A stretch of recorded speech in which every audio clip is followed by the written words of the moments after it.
estimados colegas, continuando con la semana de la Junta, estamos continuando el webinar programado para el día de hoy.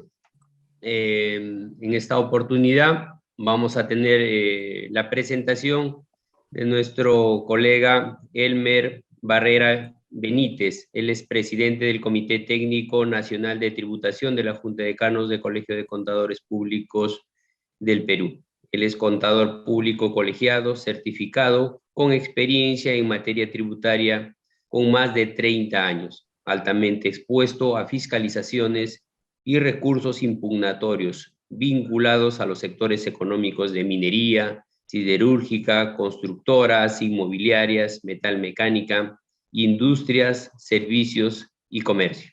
En esta oportunidad, él nos tratará el tema modificaciones al Código Tributario 2022. Hará una pequeña exposición, dejando unos minutos para que los asistentes puedan formular las preguntas que crean conveniente por el chat a fin de que sean absueltos por nuestro expositor. Adelante, estimado Elmer.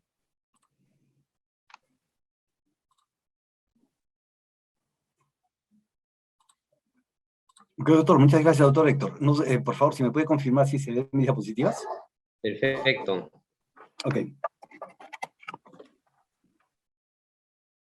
Muy buenas noches, estimados participantes, muy buenas noches, estimados colegas a nivel nacional. Mi nombre es Elmer Osvaldo Barrera Benavides. En este caso, tengo el grato placer de compartir con ustedes las modificaciones al Código Tributario del año 2022. Bueno, son dos normas que vamos a revisar, el decreto legislativo 1523, 1508, y el año 2021 el Poder Ejecutivo emite un proyecto para que el Poder Legislativo, en este caso, pueda otorgarle las facultades para que pueda legislar en determinada materia y por determinado tiempo. En este caso, el exministro de Economía, Pedro Franklin, había sugerido dos temas antes de empezar con la parte de la reforma que quería comentar. Uno era el impuesto a las sobreganancias vinculada al sector minero, tema que el Poder Ejecutivo no se lo otorgó. No le otorgó en la medida que le dio la posibilidad de que haga diferentes temas y por un tiempo de 90 días, pero menos la creación de nuevos tributos. Pero el señor Pedro Franklin no se lo había inventado. Esto, estimados colegas, venía de una legislación comparada. Tanto países de la región como países desarrollados, debido al precio de los petróleos, de los minerales y en este caso también de la energía que se habían elevado, colocó esa posibilidad de tener un ingreso adicional en los recursos financieros del Estado, en especial el tributario. ¿Con qué finalidad? De atender las necesidades de todos los ciudadanos.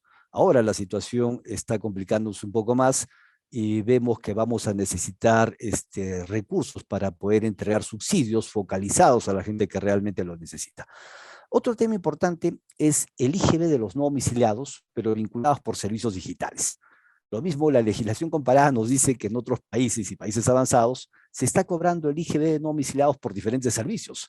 De repente tú tienes una plataforma streaming de Amazon Prime, Netflix, música, Spotify, entre otros servicios digitales, que si bien es cierto son no domiciliados, pero la legislación de alguna manera lo que nos permite es cobrarles en el país. Actualmente la legislación peruana, en el literal B, artículo primero de la ley del IGB, solamente cobra la utilización de servicios prestados por sujetos no domiciliados cuando tengas la condición de un generador de rentas de tercera categoría, pero no para consumidores finales. Sí, si bien es cierto, involucraría a muchos de nosotros que estamos básicamente en un escenario de clase A, clase B, clase C, pero sin embargo esos recursos lo hacen por un tema de una equidad tributaria en la medida que hay servicios digitales que se prestan acá en el país que sí se encuentran grabados. Cuando tú vas a panificar a las Américas, mejor cambiamos de tema porque es exonerado, cuando vas a comprar un juguete, si quien lo compra es uno que tiene rentas de tercera categoría o una persona natural consumidor final, en ambos casos está grabado con IGB.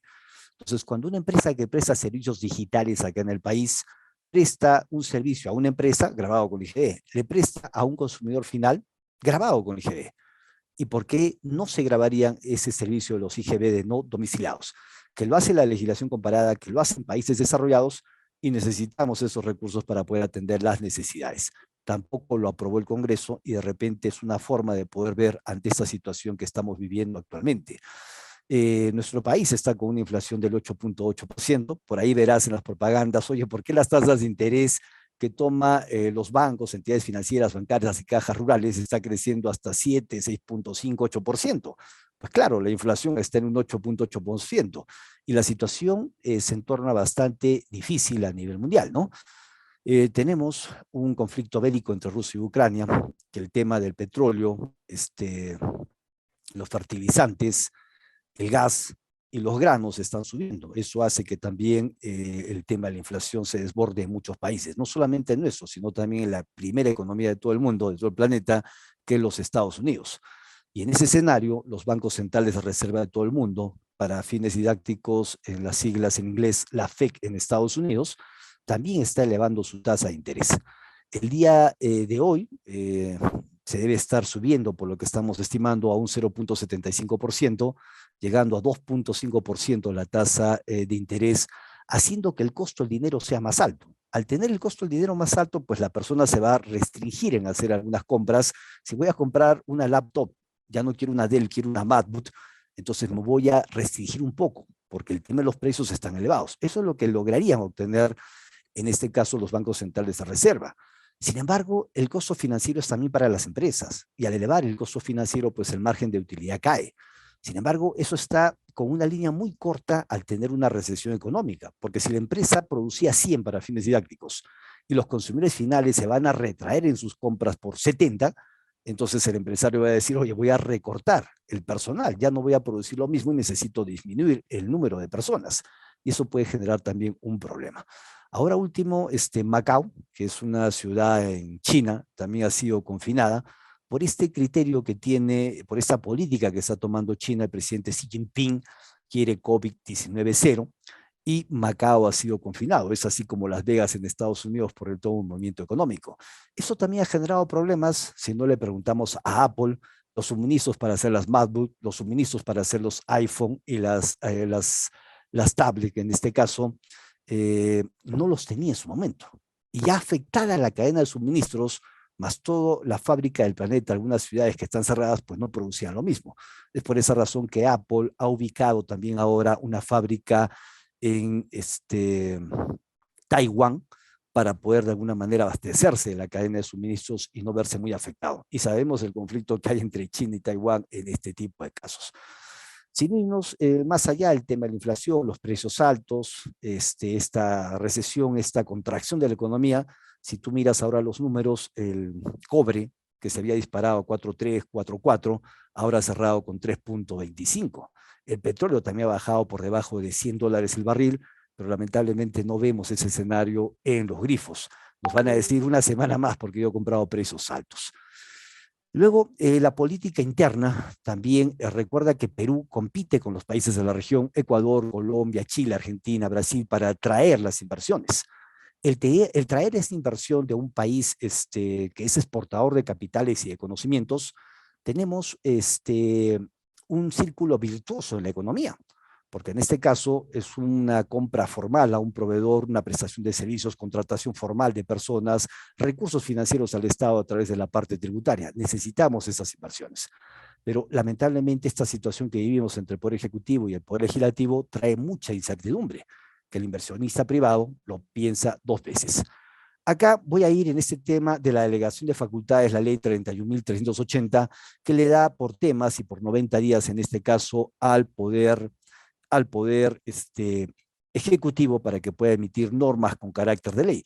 Y estos son los decretos legislativos, el primero 1523. En esa parte, rápidamente, permítame ubicarme en lo siguiente.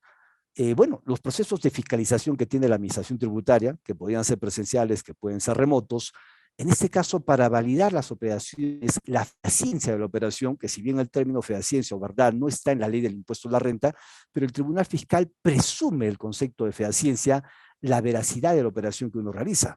Podemos tener un principio de causalidad en el primer párrafo, artículo 37 de la ley de renta, pero la fehaciencia, la veracidad de esa operación es lo que debemos probar. No es tanto así como en la ley del IGB, que en su artículo 44 sí hay una simulación absoluta relativa, en la ley de renta no la tenemos.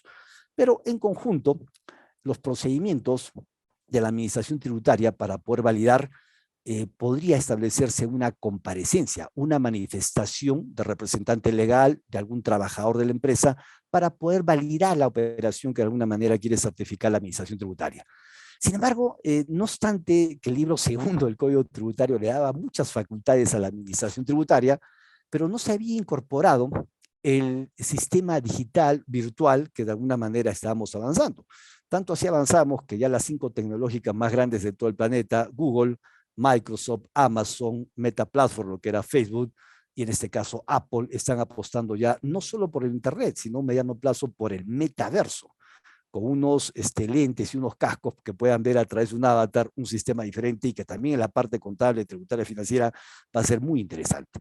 Entonces, tanto así estas facultades que no le permitían el sistema digital. Y ya en este caso, a partir del 18 de febrero del año 2022, se permite en este escenario la comparecencia de manera virtual, de manera remota. Y en este caso vamos a estar a la espera que la administración tributaria dicte las facultades, las formas, cómo se van a dar. Entiendo que la administración tributaria actualmente está utilizando la plataforma de una de las 5 tecnológicas más grandes, Microsoft, en este caso a través de un link de conexión Teams, algo así como tienes en ZM o Zoom, o en este caso Meet por Google. También van a tener una comparecencia digital en este tipo de casos. Más adelante vamos a estar detallando un poquito más el tema del asesor legal, el tema de que va a haber una notificación en tu buzón electrónico, entre otros. Acá, en este numeral 4, artículo 62 del Código Tributario, nos dice entonces que la manifestación debe dejarle claro al deudor tributario si va a ser presencial o remota, para que él tenga el derecho a defenderse. Este agregado del literal C del numeral 4, artículo 62, también es importante. Nos dice, en caso el deudor tributario tercero sea distinto a una persona natural, se está refiriendo a una persona jurídica, a un contrato de colaboración empresarial, la indicación, permíteme precisar por acá con el puntero, la indicación de quién debe acudir a la citación es su representante legal. ¿Y por qué es importante esta incorporación? Uno puede decir, oye, pero eso se sobreentendía. Lo que pasa es que hasta el 17 de febrero de 2022 se citaba la comparecencia representante legal. Pero si no asistía por indicación de la empresa, la multa no era para la empresa, la multa era para el representante legal. Entonces, no había la persuasión que quería en ese caso la administración tributaria. Ahora sí, al incorporar que el representante legal vaya en cara de la empresa, la multa va a ser para la empresa y los cambios en este caso seguramente van a ser distintos. Señalar la fecha y la hora, y en el caso de que la comparecencia sea digital, nos dice la fecha y hora en que el deudor tributario o el tercero y la administración se conectarán. En el caso de la comparecencia remota y el medio a utilizar para dicho efecto. Es cierto, no tenemos el medio todavía establecido, pero entiendo que van a seguir la misma línea, ya que Microsoft es una empresa transnacional grande, utiliza el Teams, y de hecho el Teams, al igual que el Meet de Google, al igual que ZM, son muy interesantes para poder hacer esa conexión. Se permite la grabación, se permiten preguntas, se permiten estar en vivo, como en este caso lo estamos haciendo. Precisar la fecha y hora porque va a haber una notificación en tu buzón donde te vas a tener que conectar. Entonces, eso hay que tener cuidado en los casos de las comparecencias, ¿no? Me dice, oye, hay que estar atentos a lo que mediante decreto supremo se establezca. Entonces, mediante decreto supremo se va a establecer las condiciones a través de qué mecanismo, que yo entiendo que debe seguir siendo el tema de Teams. Numeral 8, artículo 62, y practicar inspecciones en locales ocupados bajo cualquier título. Esta no es la reforma, sino esta es la base del numeral 8, el artículo 62. Podrán también realizar inspecciones cuando los locales estuvieran cerrados o cuando se trate de domicilios particulares, será necesario solicitar la autorización judicial a que se resuelta de forma inmediata y otorgándole el plazo necesario para su cumplimiento sin correr traslado a la otra parte. Bueno, se supone que la administración tributaria en esas facultades puede ir a tu domicilio fiscal y los establecimientos anexos, salvo cuando sea un domicilio que está cerrado o cuando sea un domicilio particular, en el cual es necesario la autorización judicial. Se presenta en este caso la motivación que decimos. El juez en este escenario evalúa el tema e inmediatamente da la autorización sin correrle traslado o comunicación al deudor tributario. Acá viene la parte de la reforma en este escenario, numeral 8, artículo 62, nos dice la actuación indicada es ejecutada de forma inmediata con ocasión de la intervención, salvo en el caso de aquella que se realice de forma remota, supuesto en el cual su ejecución puede ser programada. Entonces, muchas actuaciones deberían ser de manera inmediata. Entonces, acá se podría hacer, por ejemplo, una verificación o un tour por el proceso productivo, se puede hacer un arqueo de caja, una toma de inventarios, se puede ir a verificar el proceso de producción de una empresa. Entonces, con la simple carta y el requerimiento, inmediatamente la norma se lo permitía. Pero con ese escenario del COVID-19, las cosas han cambiado, se han hecho mucho el tema virtual, digitalización, y en ese escenario también podrían haber algunas actuaciones que pueden ser de manera digital. No me estoy refiriendo a un tema de una actuación de arqueo de caja o toma de inventarios, que ahí sería la presencialidad lo que debe predominar. Pero si uno quiere saber la empresa, por ejemplo, para hacer una fiscalización tributaria desde el punto de vista del Estado, o el concepto de auditoría tributaria desde el punto de vista privado, porque la diferencia entre ambos es que la parte de fiscalización tributaria termina en un acto administrativo, que es la resolución de determinación o resolución de multa, a diferencia de la auditoría tributaria, que no va a terminar en ese acto administrativo. Entonces, uno necesita conocer el negocio, hacer una evaluación del sistema de control interno y del sistema contable. Entonces, esta parte de acá, para fines didácticos, me permitiría ir. Yo estoy ahorita ubicado en Arequipa, y de Arequipa me permitiría revisar a Corporación Aceros Arequipa en Pisco, ver todo el proceso no industrializado, que es el tema del acopio de la chatarra, y el proceso industrializado, que vamos por un proceso de acería, laminado, hasta el acabado y corte, ¿no? Entonces podría programarse, a través de lo que hemos dicho, una comunicación, decirle en tal fecha, para fines didácticos, la próxima semana, el próximo martes, se va a hacer un tour, una verificación en sí de cómo es el proceso con uno de estos mecanismos que puede ser el Teams de Microsoft. En el acto de la inspección, la administración podrá tomar declaraciones al deudor tributario, sus representantes o los terceros que se encuentren en los locales de medios de transporte inspeccionados. En el caso de la SUNAT, la inspección que se realice de forma remota se lleva a cabo conforme a lo que se establezca mediante decreto supremo. Miren que la administración tributaria tiene el tema de control móvil para hacer ciertas inspecciones. También podrían utilizarlos ellos, o sí, en este caso, al hacer la inspección o el conocimiento en el proceso productivo, y no solamente ellos, sino podría ser el proceso de la entrevista para poder entender el negocio con el gerente general, el gerente de ventas, el gerente de producción. El tener conocimiento del negocio va a ser mucho más fácil para hacer una revisión, ya sea desde el punto de vista del Estado o ya sea desde el punto de vista privado.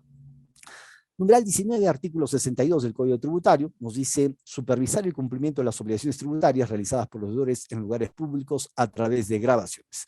Entonces, con ese avance tecnológico, lo que están haciendo es poner más herramientas para que la administración tributaria, entiendo que pueda tener mayor recaudación o mayor percepción de control a través de cámaras de video y todo ese avance tecnológico. Yo había hecho mención minutos atrás que el cambio del Internet a un metaverso también puede estar recogido más adelante a un mediano plazo, que es lo que apuestan las grandes tecnológicas. Y nos dice, en los entornos digitales, tratándose de la SUNAT, en este caso, además de elaborarse las actas que correspondan, podrán efectuarse grabaciones de audio y de video, así como cualquier otra acción que permita documentar dicha supervisión, conforme a lo que establezca mediante decreto supremo. La realización de dichas acciones se pone en conocimiento del avisado antes de finalizar la actuación de que se trate. Yo iba a hacer un trámite de un notario y hice mi cola para caja, pagué y no se me entregó un comprobante de pago. Y mira, y eso era reiterativo en muchas de las operaciones. Claro, no voy a decir el nombre del notario, pero la posibilidad de aplicar este procedimiento, el numeral 19, artículo 62, colocando una cámara para verificar la cantidad de las personas, sería bastante interesante junto con una grabación para poder determinar todas esas operaciones a veces que por una certificación de firmas o legalización de documentos a veces no se emiten los comprobantes de pago y se tiene una falta de emisión del comprobante, ¿no? La información obtenida por la emisión tributaria en el ejercicio de esta facultad no podrá ser divulgada a terceros bajo responsabilidad, pues esto está protegido por el artículo 85 del Código Tributario, que es la reserva legal, ¿no? La reserva de ley que tenemos que guardar a los candados, la información que pueda tener la administración tributaria. Cambiando de tema, voy ahora al tercer párrafo, artículo 62C del Código Tributario. Y por acá se había hablado el tema de la norma 16 del título preliminar del Código Tributario. Esta herramienta que a través del segundo y quinto párrafo de esta norma 16 citada, la administración tributaria puede luchar contra la elusión y la evasión tributaria. Pero sin embargo, el agente fiscalizador, aperturado el proceso de fiscalización, puede decir los argumentos de hecho y los argumentos de derecho, o la hipótesis por la cual él cree que hay una elusión o una evasión.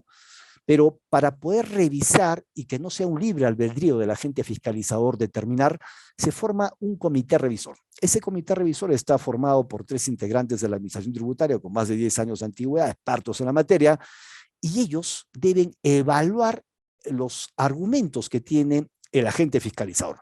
Para ello, corren traslado al deudor tributario, para que por el debido procedimiento administrativo, por la ley 27.444, ejerza su derecho a la defensa. Entonces, ese comité revisor se reunía con el deudor tributario para escuchar sus alegatos en contrario. Ahora eso también se puede hacer de manera digital, que mediante una resolución de superintendencia se va a establecer cuáles son esos requisitos, al igual que habíamos comentado anteriormente. Entonces, el tema de la digitalización va a ser una herramienta muy interesante para la administración tributaria. Segundo párrafo, numeral 5, artículo 87. Hablábamos del artículo 62, facultades de fiscalización, y ahora en el artículo 87 del Código Tributario son las obligaciones que tiene el deudor tributario a favor de los acreedores.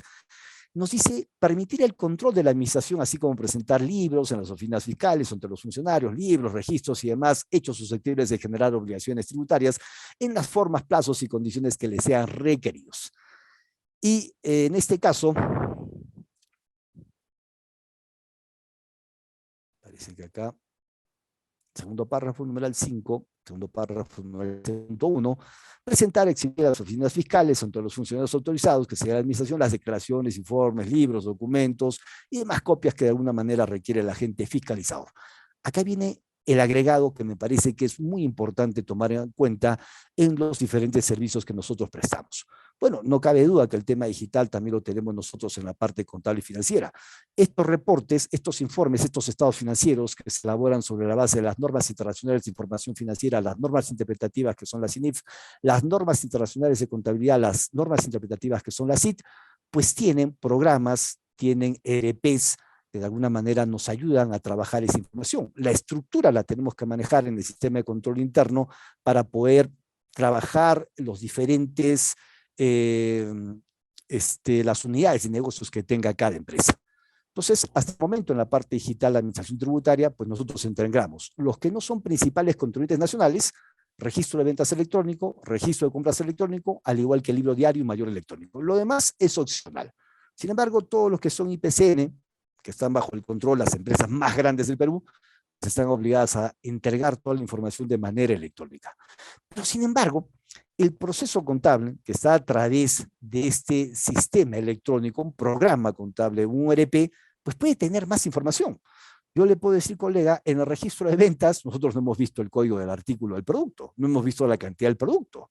Eso tampoco lo tiene el registro de ventas. Entonces, este segundo párrafo, numeral 15.1, artículo 87, nos dice, entre otras obligaciones, está también la de proporcionar los perfiles de acceso al programa correspondiente con el que el administrado registra sus operaciones contables, siempre que el referido sistema cuente con dicha opción. Entonces, ahí hay que tener cuidado porque va a tener alcance mucha mayor información. Segundo párrafo, numeral 1, artículo 62 del Código Tributario. La administración tributaria está facultada para solicitar cualquier otra documentación susceptible de generar obligaciones tributarias. Y qué duda cabe que yo puedo tener el registro de ventas con el código del producto, cruzar la data con lo que es almacenes, verificar todo lo que ha salido, pero que no esté en el registro de ventas vendido por códigos y cantidades, y rápidamente uno puede tener esas diferencias. No solamente eso, ¿no? En el proceso productivo, que no tengo en el registro de costos. Tengo registro de costos un formato 10.1, 10.2, 10.3, los procesos, las cantidades, materias primas, mermas, desmedros, proceso 1 a proceso 2, pero no tengo los reportes o los partes de producción, una producción continua, una orden de producción, donde puede identificar las mermas normales y mermas anormales, que ya teniendo todo el sistema contable, pues va a ser diferente, ¿no? Numeral 15.2, es una obligación del deudor tributario concurrir a dar su manifestación, ya sea de manera presencial o de manera remota. Se complementa con lo que decía del artículo 62.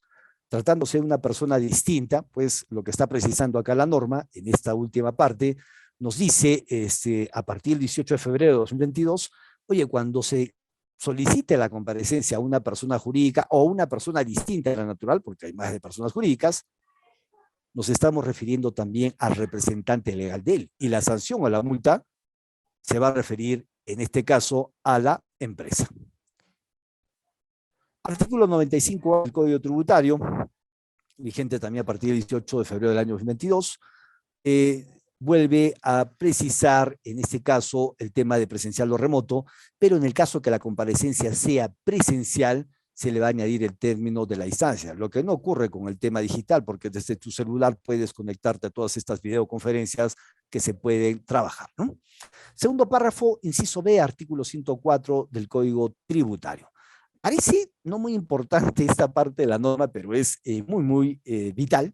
Y mira lo que nos dice sobre los actos de la notificación de la administración. A ti te pueden notificar una carta, te pueden notificar un requerimiento.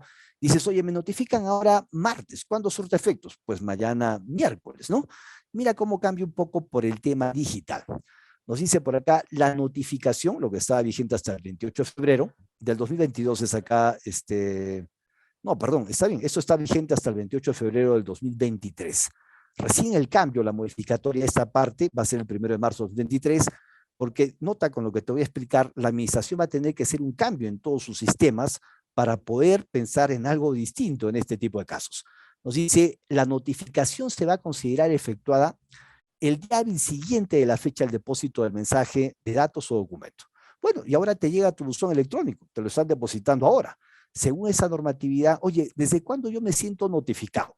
Me dice, la notificación se realizará al día hábil siguiente de que está depositado el mensaje de datos o el documento. O sea, si el documento se deposita hoy, recién la notificación es el día de mañana, miércoles. Y mira, lo que se pretende cambiar es, oye, el tema de la notificación es un poco complicado cuando lo haces de manera virtual, digital y de manera presencial. Porque si viene un mensajero o viene un agente fiscalizador y te notifica hoy martes, perdón, te entrega un documento hoy martes, te lo entrega. Y además, en ese momento ya se notifica el documento. Entonces, tenemos un día más o menos de diferencia, salvo que caiga viernes, porque ahí sería sábado, domingo hasta lunes, por eso dice el día hábil. Y eso genera ciertos inconvenientes en este caso. Por ejemplo, en un recurso impugnatorio, el recurso de reclamación, tenemos 20 días hábiles siguientes de la fecha de notificación. Entonces, si yo te notifico de manera virtual, la notificación sería para mañana miércoles y estaría computando los 20 días a partir del día jueves. Pero si te notifico de manera presencial, el acto administrativo, que es la resolución de determinación, resolución de multa, martes, la notificación es hoy martes y corren los 20 días a partir del día miércoles. Es un poco el cambio que hay que tomar en consideración. Por eso, no solamente son los recursos de reclamación, recursos de apelación, el tema vinculado con la recaudación de fondos por detracciones, el solicitar un plazo por el artículo 7 del Decreto Supremo 085, en este caso, del Reglamento de Proceso de Fiscalización. Me dicen, oye, si tú me notificas hoy, yo tengo hasta el día hábil siguiente para poder pedir plazo. Entonces, si yo te notifico digitalmente hoy, la notificación, perdón, si yo deposito en tu buzón electrónico el documento hoy, pues la notificación recién es mañana miércoles. Y el día hábil siguiente sería el jueves. Pero si notifico de manera presencial hoy, si te entrego de manera presencial hoy, la notificación surte el día de hoy. Y solamente tendría plazo hasta el día de mañana. Esa es un poco la diferencia entre la parte presencial y virtual. Permíteme, si quieres, un segundito, me van a confirmar ustedes. Estimado doctor, no sé si me puede confirmar si es que se ve esta hoja de Excel o es que entro nuevamente para compartirla. Estoy presentando una hoja de Excel. ¿Sí se ve? No, no se ve. Ahí, ahora comparte Ok. el Excel, ¿no? Ok. Ahora sí. Ok, ahora sí creo que se ve esta hoja de Excel. Ok, miren entonces lo que yo decía, lo que estoy pintando de color amarillo. Personal, un mensajero viene, me deposita el documento el 12 de julio. ¿Cuándo se notifica? Pues el 12 de julio, porque es personal. Y surte efectos al día siguiente, 13 de julio, el día de mañana. En cambio, cuando se hace de manera digital, lo voy a pintar de color anaranjado, lo deposito hoy 12 de julio, pero la notificación recién sería el 13 de julio, en virtud del literal B, artículo 104 del Código Tributario. Y en este caso, recién empezaría surte efectos el mismo día 13, es lo que dice el artículo 106, que voy a pasar luego a comentar, pero acá si tenemos este documento notificado para los 20 días hábiles para poder apelar, acá serían a partir del 13 de julio 2022 y acá sería a partir del 14 de julio 2022. No solamente son esas actuaciones, son muchas otras cosas más que la administración tributaria va a tener que modificar para poder llegar acá. Permítame luego presentar nuevamente mi material de exposición. Creo que ahí sí se está viendo. Y parecería pequeño el cambio, pero es sustancial, es importante en este escenario para poder trabajarlo. Permítame retroceder, estaba por acá. Entonces, a partir del 1 de marzo del año 2023, se dice la notificación se va a considerar efectuada en la fecha del depósito del mensaje de datos o documentos. O sea, si te lo notifican virtualmente o te lo notifican personalmente, pues la notificación es el día de hoy, a partir del 1 de marzo del año 2023.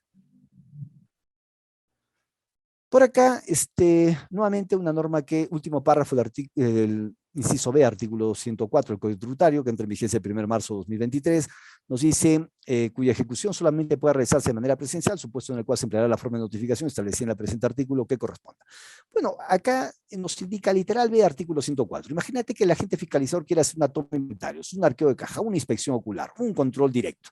Entonces, oye, eso no lo vas a poder hacer de manera digital.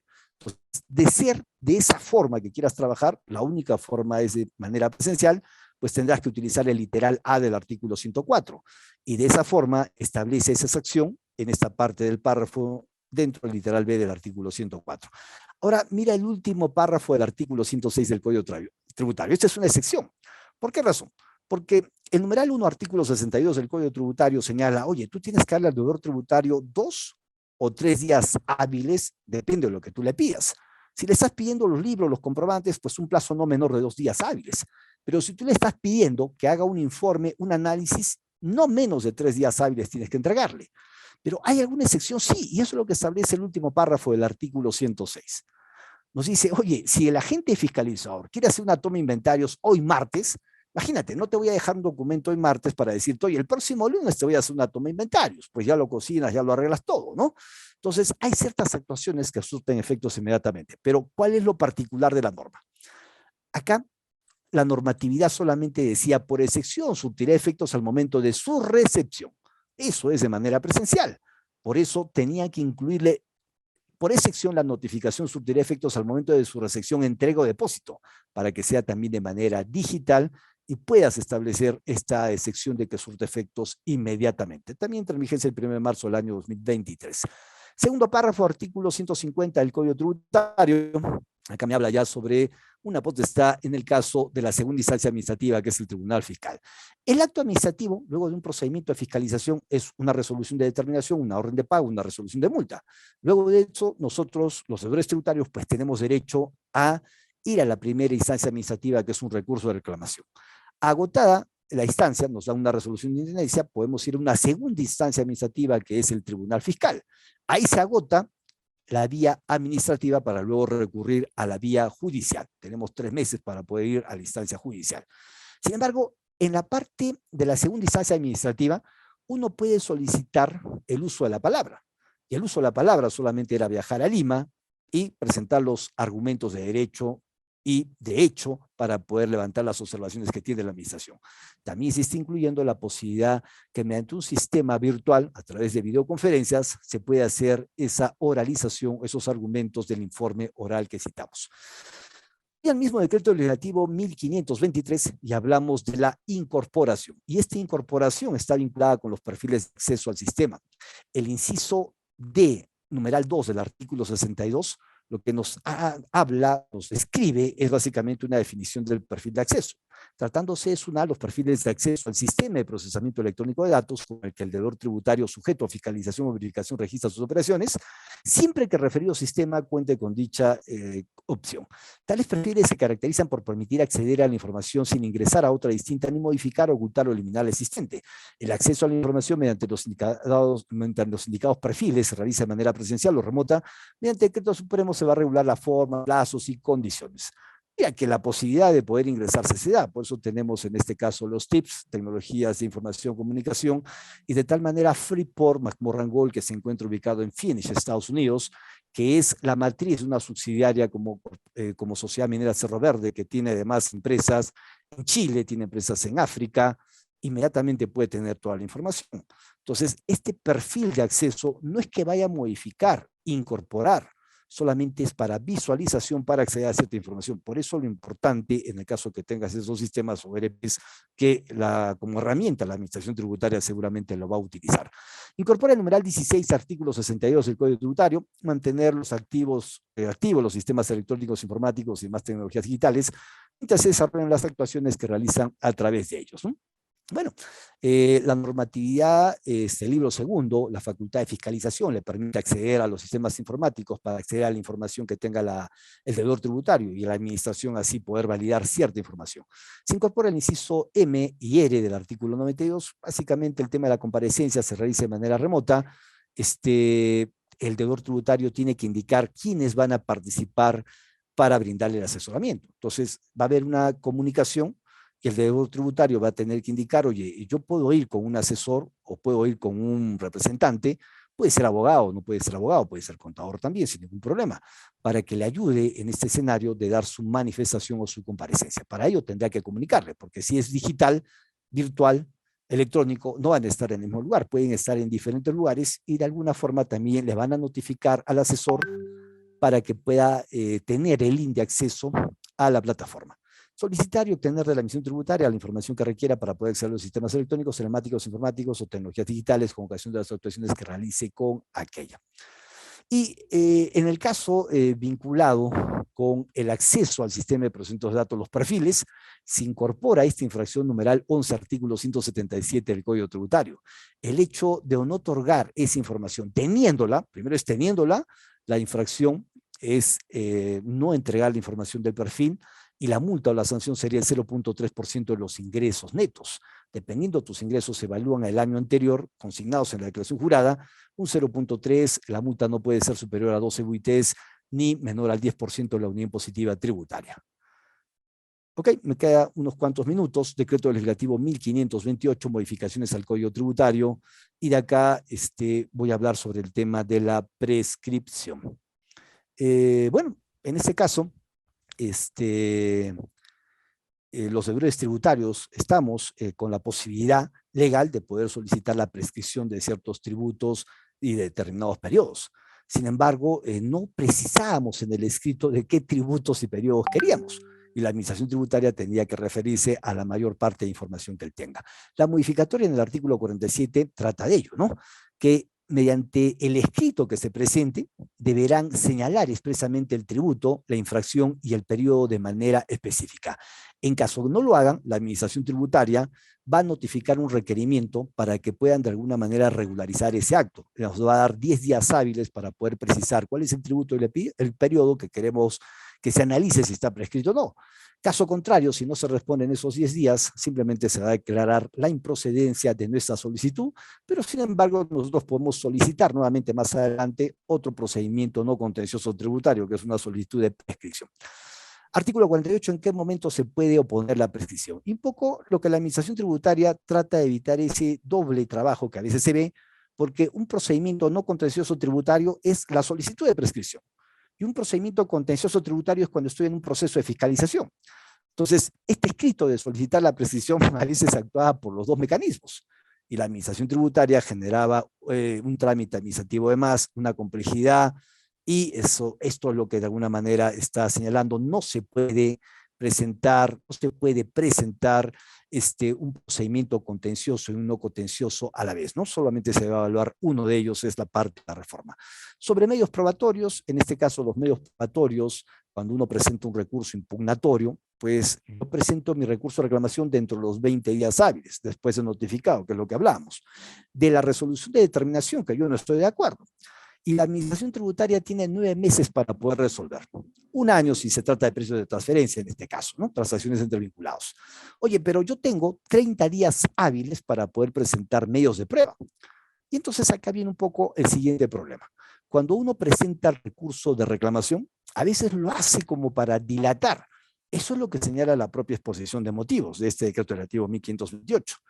Entonces la Administración Tributaria, al leer el recurso de reclamo, dice, señores, reclamo esta resolución de determinación, pero no hay ningún argumento, no hay ningún fundamento. Entonces la Administración Tributaria tiene 30 días para poder esperar esos medios de prueba, y tenía que esperar los 30 días. En cambio ahora, la modificatoria, en este caso, nos dice que la Administración Tributaria ya no es necesario que espere los 30 días.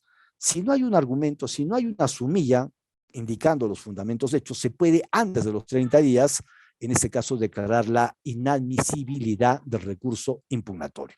Y con eso el deudor tributario más adelante podría volver a presentarlo. Lo que están haciendo es tratar de que no haya esa dilación por una orden de pago que se emitió en base a tu declaración, tú reclamas y el de cobranza coactiva está con una camisa de fuerzas. Entonces ahora hay que tener cuidado para presentar un argumento. Si yo tengo una orden de pago y lo que tengo es una declaración jurada rectificatoria que disminuye la deuda, pues ahí hay una excepción del numeral 3, artículo 119 del Código Tributario, que en 90 días va a tener que resolver la administración tributaria.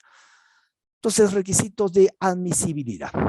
En este caso, lo que había comentado nuevamente, el recurso de impugnación o reclamación, recuerda que nosotros los contadores no somos médicos, pero podemos hacer diagnósticos en la empresa. Los contadores no somos abogados, pero podemos presentar recursos impugnatorios. No somos militares, pero custodiamos los activos de los negocios y así me puedo pasar viendo cada una de las profesiones. En este caso, cuando presentamos el recurso impugnatorio, este requisito de admisibilidad, como te había dicho, algunos presentan sin tener ninguna fundamentación. Entonces ahora nos dicen, el recurso de reclamación se va a aceptar con las siguientes condiciones. Que identifique el acto reclamable, materia de impugnación, una pequeña sumilla si gustas, los fundamentos de hecho o el argumento por el cual tú reclamas y de ser el caso, cuando sea posible te dice los argumentos de hecho o los fundamentos legales por los cuales tú reclamas. Bueno, acá está la declaración de inadmisibilidad, puede ser inclusive admitida por la administración tributaria antes de esos 30 días de los medios de prueba. Entonces recuerda que la administración tributaria, al ver que no hay argumentos, te tiene que notificar un requerimiento y darte un plazo de 15 días hábiles. Pero tiene que esperar los 30 días hábiles porque tú puedes presentar algún medio de prueba y dentro de eso tus recursos. Pero acá la norma dice, inclusive puede notificarte la inadmisibilidad por falta de argumentos de tu reclamo antes de esos 30 días, lo que no se tenía. Eso entra en vigencia, por si acaso ya el 4 de marzo del año 2022 entró en vigencia en este tipo de casos.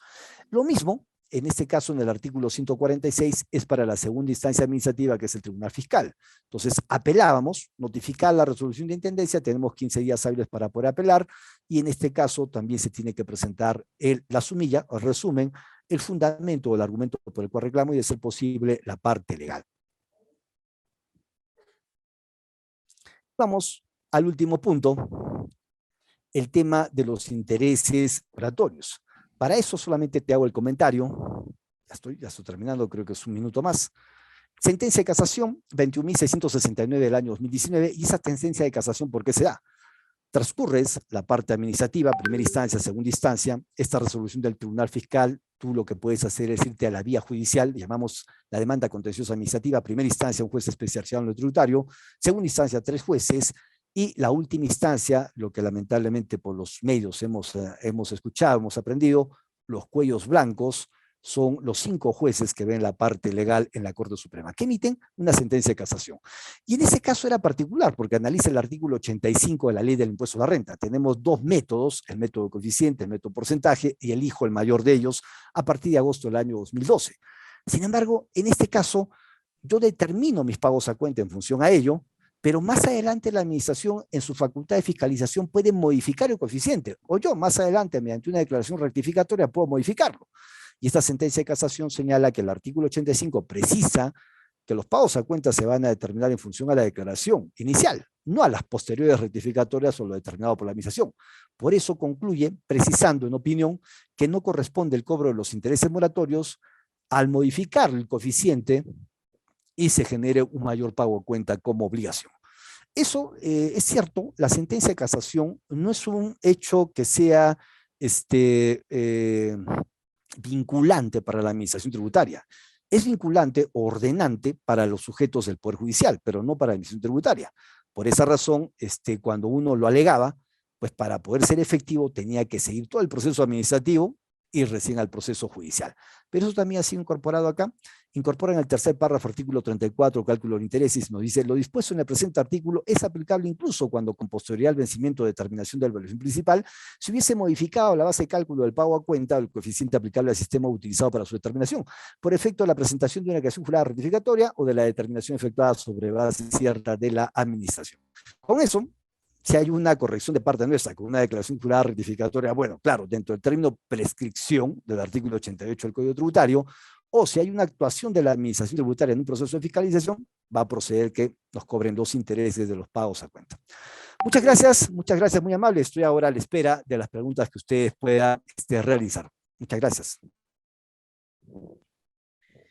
Gracias, estimado colega Elmer, si estuvieran algunas preguntas, algunas inquietudes para hacer llegar acá a nuestro panelista.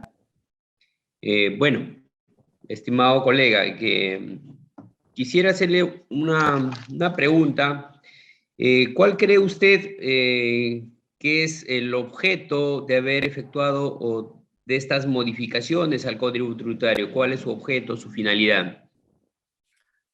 Ok, muchas gracias por la pregunta, colega Héctor. Mire, le respondo, la ex primer ministra de Alemania, Angela Merkel, decía que muchas de las transacciones, sobre todo en multinacionales, afectan la recaudación tributaria de muchos países, en especial los países en vías de desarrollo. Y es así que el Grupo 8 lo que hace es solicitar a la Organización de las Naciones Unidas y a la OCDE, Organización para la Cooperación y Desarrollo Económico, que busque un mecanismo para tratar de combatir estas prácticas. Y es así que ellos formaron el Foro Global Multianual, de tal manera que 144 países intercambian información. Y acá resaltamos nuevamente, el conocimiento es muy importante. Nosotros nos capacitamos constante y permanentemente en diferentes temas. Y ahí Perú participa en esos 144 países entregando el reporte matriz, el reporte país, la declaración jurada de beneficiario final. Todas estas normas tienen por finalidad mejorar los procedimientos de recaudación tributaria. Así el Estado, dentro de los recursos financieros, tiene el tema tributario que le va a permitir atender las necesidades. Y con eso, de alguna forma, las vamos a necesitar por esta situación que se nos viene, y solamente lo que tenemos que hacer es estar preparados adecuadamente. Gracias por la pregunta, colega Héctor. A ver, por acá por el chat encontramos una pregunta. Estimado colega, de acuerdo a estas modificaciones que se están considerando, ¿se podría afirmar de que mejoraría la captación de recursos financieros por parte del Estado en la parte tributaria?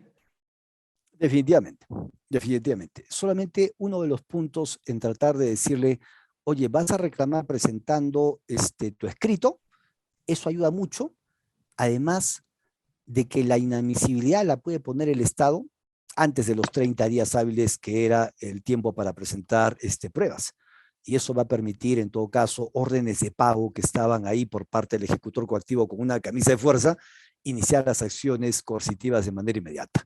El implementar mecanismos digitalizados, que ya el avance tecnológico es importante, es también interesante en los procesos de la determinación de la obligación tributaria.